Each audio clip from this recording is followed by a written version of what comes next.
Python download and install just 2 minutes. Open your browser and search Python. How to check Python install or not install your system? Just open your command prompt and type pip version and enter. Python not available, so minimize your command prompt and now click python.org. Now download option and Windows, click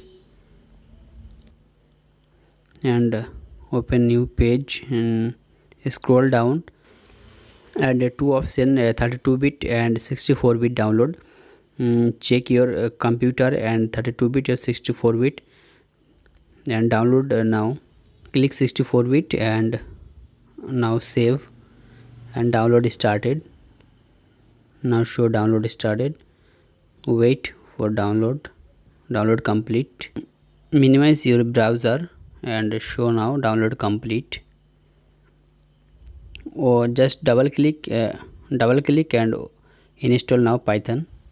Click add to Python to path and install now. Click installing started. Just 1 to 5 minutes. Wait.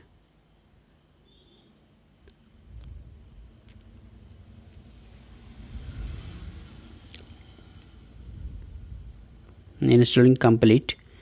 So installing complete successful. Just close and now open your command and click pip version and press enter. First time wait just few seconds and now show Python installing complete 23.2.1 latest version installing complete. Python installing. Any problem, comment me.